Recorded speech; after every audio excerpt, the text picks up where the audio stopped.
We'll have.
This meeting of the Subcommittee on Military Construction, Veterans Affairs, and Related Agencies is called to order.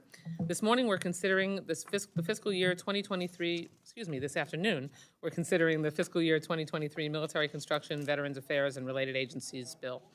I want to welcome my good friend, Subcommittee Ranking Member Judge Carter, as well as Full Committee Chair DeLauro, Ranking Member Granger, and all of the subcommittee members, both here in person and those members participating virtually. Before I move to my opening statement, I'd like to offer a brief explanation of how this markup will work. Before we begin, as this markup is hybrid, we must address a few housekeeping matters. For today's meeting, the chair or staff designated by the chair may mute participants' microphones when they are not under recognition for the purposes of eliminating inadvertent background noise. For others on video conference, once you start speaking, there will be a slight delay before you are displayed on the main screen. Speaking into the microphone activates the camera, displaying the speaker on the main screen. Do not stop your remarks if you do not immediately see the screen switch. If the screen does not change after several seconds, please make sure you are not muted. To minimize background noise and ensure the correct speaker is being displayed, we ask that the members who are participating by video remain on mute unless you have sought recognition.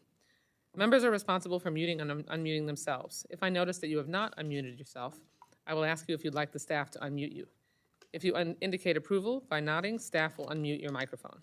For members using the virtual option, you will notice a clock on the bottom of your screen that will show how much time is remaining. At 1 minute remaining, the clock will return to yellow. At 30 seconds remaining, I will gently tap the gavel to remind members that their time is almost expired. When your time has expired, the clock will turn red, and I will move to recognize other members. In terms of the speaking order, we will follow our traditional order, beginning with the chair and ranking member of the subcommittee, then the chair and ranking member of the full committee, and then any other members who wish to speak. Of course, in a markup, unless you have an amendment to present, speaking is certainly not required. We have set up an email address to which members can send anything they wish to submit in writing at any of our hearings or markups, including documents to be inserted in the record by unanimous consent, amendments, motions, other unanimous consent requests, and so on. The email address has been provided to your staff. I would remind all members that they must verbally request unanimous consent out loud, separately from sending the document or written UC request to the email address. Now I'll move to my opening statement. The bill before us today is a significant sign of all of our commitment to our service members and their families and to our veterans. We can all be proud of the work we did to produce this bill, which incorporates the requests and feedback that each of you, collectively and individually, and our colleagues on and off the committee have provided. This bill is also the result of numerous hearings the subcommittee held earlier this year that addressed crucial areas within our jurisdiction.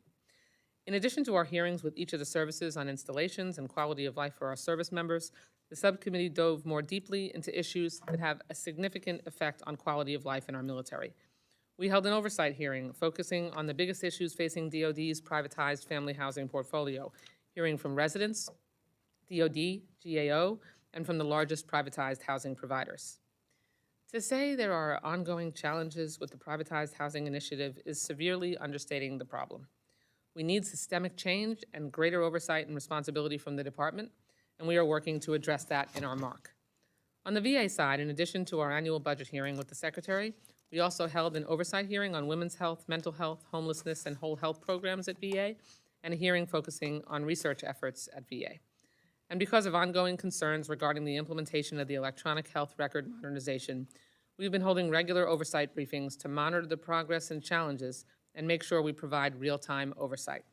I'm proud that the bill before us reflects this work and makes needed investments in the programs that improve our military readiness and quality of life and provides the benefits and medical care our veterans have earned during their service to our nation.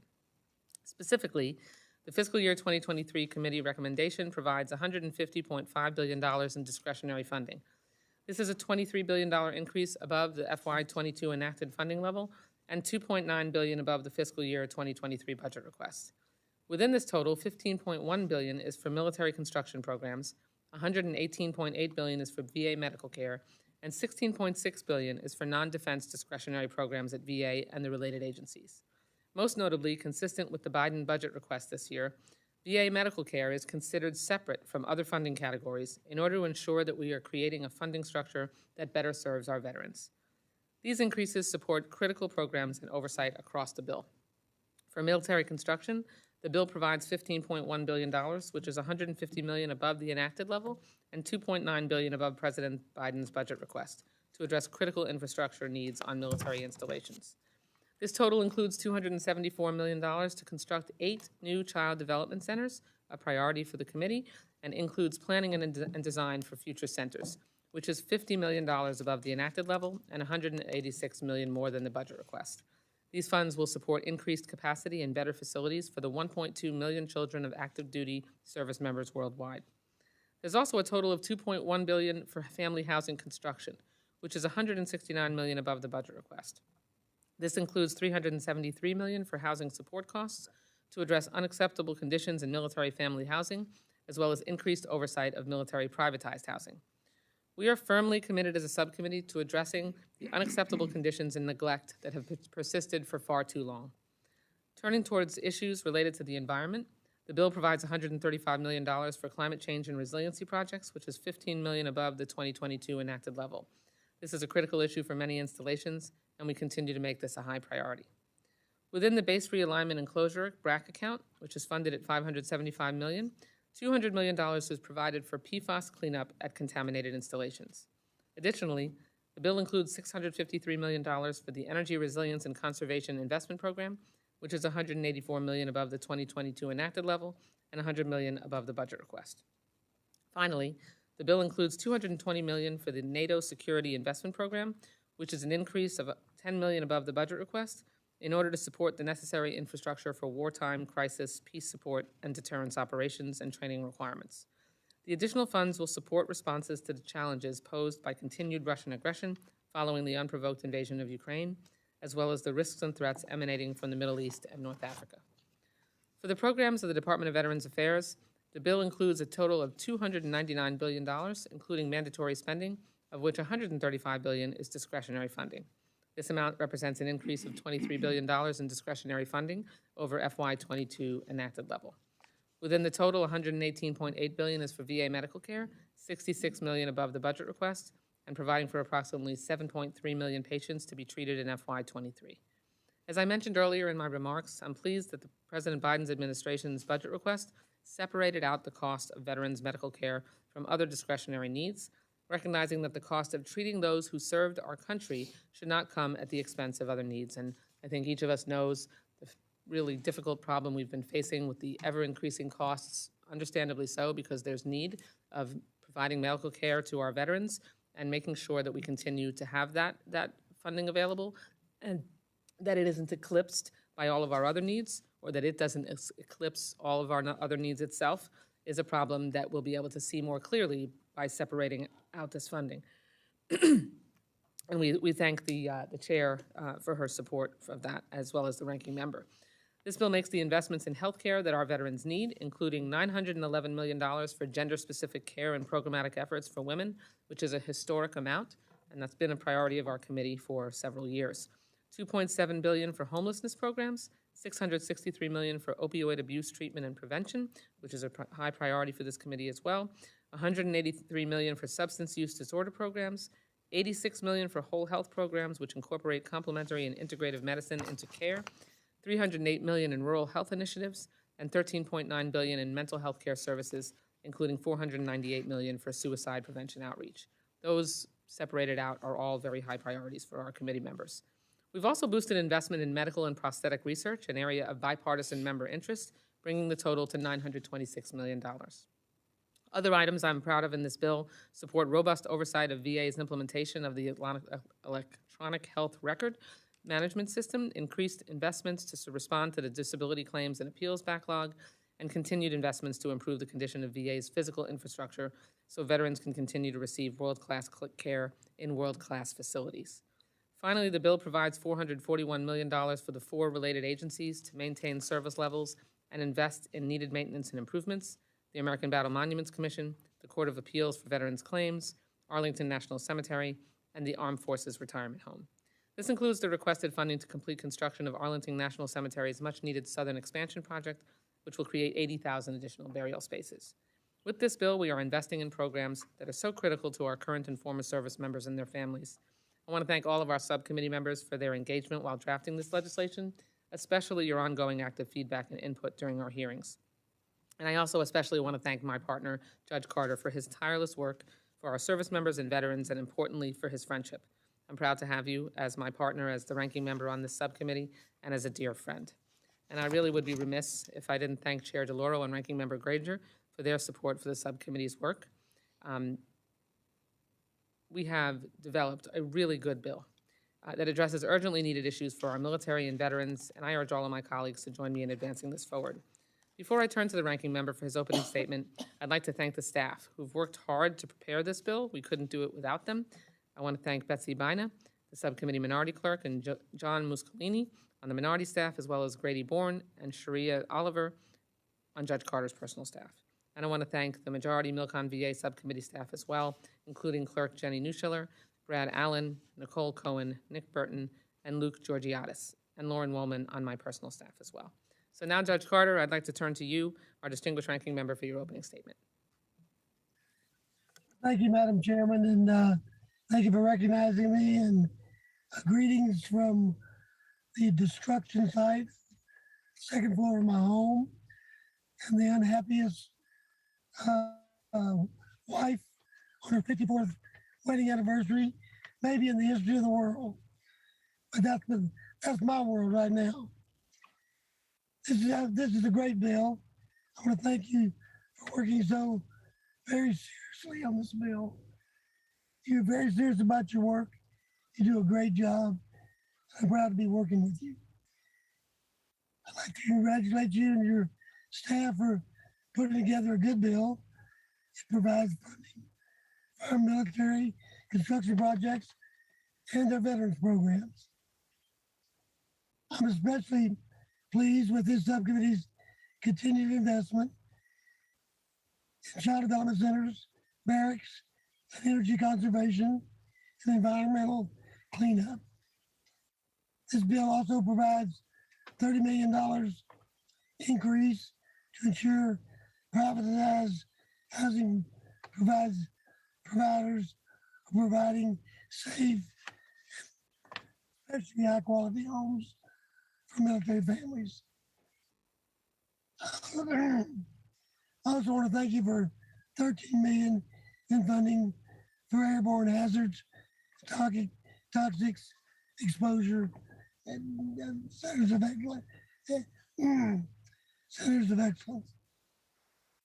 One concern I have in this bill, it does not include prohibitive provisions regarding the closure of Naval Station Guantanamo Bay and the use of military construction funds for detention centers in the United States. I'm also concerned, with the new bill language regarding fertility treatments. As you know, we probably agree on more than disagree on this particular issue. However, it's simply not this committee's jurisdiction. So the House of Veterans Affairs Committee has the experience and expertise on this matter. It's really their jurisdiction. I appreciate you carefully considering all the many Republican and Democrat requests we received this year, and we were able to accommodate most of them. Of course, on behalf of For Good, I thank you for the community projects funding this bill contains. And finally, let's say to Jenny, Nicole, Brad, Nick, and Luke, you did a great job. Good job. The entire subcommittee appreciates your very diligent work. I also want to thank the incredible minority staff, Betsy Bama, John Mussolini, as well as Curia Oliver, my veteran VA fellow, and my voice is giving out. I apologize. This is people who do great work and hard work on this bill. Madam Chair, I look forward to moving this bill through the process to ensure it's a good bill for our military and for our veterans. Please forgive my bill and the lack of my presence. And I yield back. Thank you, Judge Carter. And your lack of presence is purely because you are being a good spouse to your wife. And I know I would kill my husband if he made me go through the removal of our roof by myself. So I think you want to get to 55 years. So it's understandable that you are not here. No problem. Okay, now I'd like to turn to Chairwoman DeLauro for her opening statement. Thank you very, very much, Madam Chair, and happy anniversary to you, Judge Carter. You're 54. I'll be 44 this year. So it's hard to believe, you know, time flies when you're having fun, right? You know, so there you go, and good luck with the roof replacement. So thank you to you, and I want to say a thank you to Chair Wasserman Schultz for her commitment to the work of this subcommittee, and the committee is, you know, of looking at the strength of our support for our veterans and what we need to do with regard to military construction, and to the hard work of the two of you in this committee, and also to the subcommittee staff. And we thank you, all of us thank you for keeping our names on the door. So we're very grateful to you. Our veterans, our service members, their families have made immense sacrifices to protect and serve our nation. Really proud of the bill before us.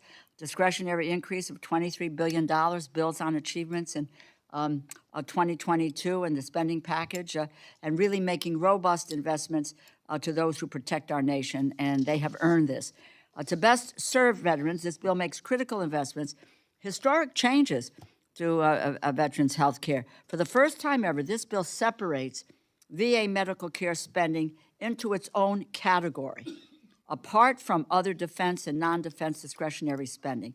That protects veterans' health care. It ensures that it will not have to compete with other priorities. The $118.8 billion provided for veterans' medical care upholds our commitment to our nation's veterans. The funding will provide enhanced mental health care, suicide prevention, substance use disorder programs. In addition, the funding will advance women's health and health initiatives and provide homelessness assistance to our veterans most in need. It improves the VA's medical and prosthetic research capabilities, increases investments to fund about 2,700 projects, and allow for partnerships with over 200 medical schools and academic institutions.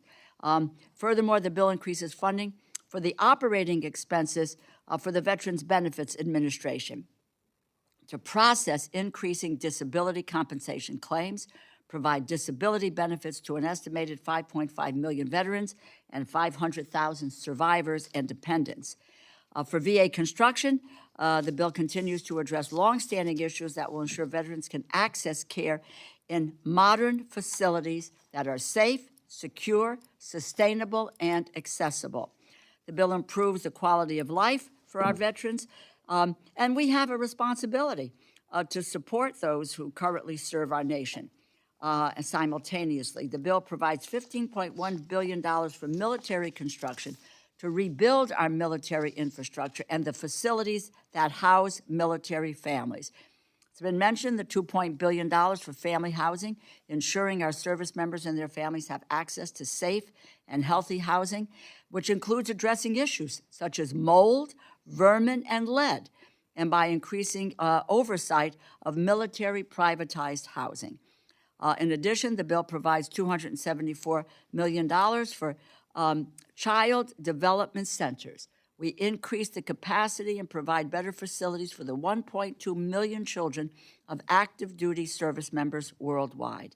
And as we support our service members, we are recommitting ourselves to confronting the climate crisis at military facilities. Increased funding for climate change and resiliency projects. We ensure military installations can adapt to rising sea levels and worsening natural disasters.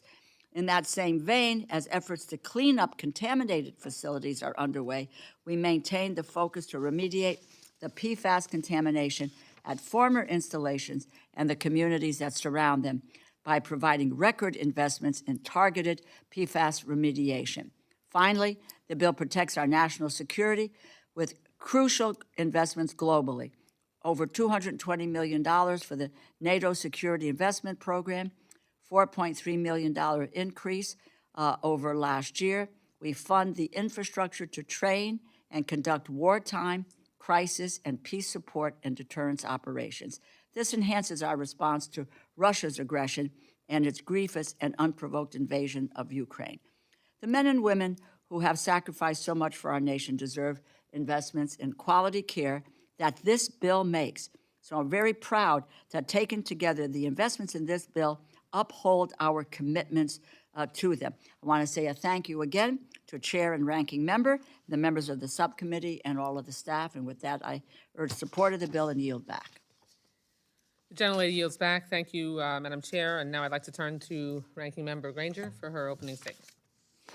Madam Chair, thank you for presenting the Military Construction Veterans Affairs Bill today. I appreciate the work that you and Ranking Member Carter have done this year to fund many projects important to our members. Unfortunately, just like the other bills we marked up earlier today, this bill is based on a funding level that passed the House without Republican support. In addition, we disagree with policy provisions that were dropped from and added to this particular bill. This bill fails to include long-standing language prohibiting the transfer of detainees currently at Guantanamo Bay. These detainees are the worst of the worst, and we need assurance that they will never be moved to the United States. The bill also goes well beyond our committee's jurisdictions with the provisions and language regarding fertility treatments for veterans. This is a complicated issue that should be fully considered by the authorizing committee, the House Veterans Affairs Committee. We must move beyond these controversial provisions so that we may fund the many important and needed military construction projects in the bill, improve military family housing and child development centers, and make certain that our veterans receive the health care they deserve and have earned. There's nothing more important than funding our nation's military and veterans. We'll work to resolve our differences in this process as this process moves forward so that this important bill can be signed into law. And I thank you, Madam Chair, and I yield back. The gentlelady yields back. Is there anyone else on the subcommittee who would like to speak on the bill? Seeing none, are there any amendments? Seeing none, I'd like to recognize Vice Chairman Bishop for a motion. Thank you, Madam Chairman. I'd like to move favorably to report the Military Construction, Veterans Affairs, and Related Agencies Appropriations Act 2023 to the full committee. The gentleman makes the motion. All those in favor indicate by saying aye. Aye. All those opposed, no. The ayes have it. The motion's agreed to. Let me remind members to please leave their copies of the bill and report in the room, and I ask unanimous consent that the staff be permitted to make technical and conforming changes to the bill and report just approved. Seeing no objections, so ordered. Again, thank you all so much. Thank you to the staff, and we will see you at the full committee. Without objection, the meeting stands adjourned. Ma'am. Thank you.